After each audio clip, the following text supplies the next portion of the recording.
Updating your payment method on SquadCast is a straightforward process. Follow these steps to ensure your billing information is current. Step 1. Log into your account.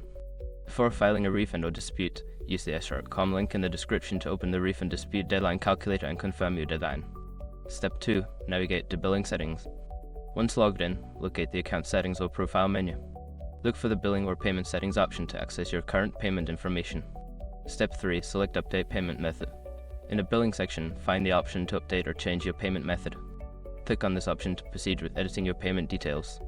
Step 4. Enter new payment information. Fill in the required fields with your new payment details, such as credit card number, expiration date, and CVV. Ensure that all information is accurate to avoid payment issues. Step 5. Save changes. After entering your new payment information, look for a Save or Update button. Click it to confirm the changes and ensure your new payment method is now active. By following these steps, you can easily update your payment method on SquadCast. Keeping your billing information current helps prevent any interruptions in service.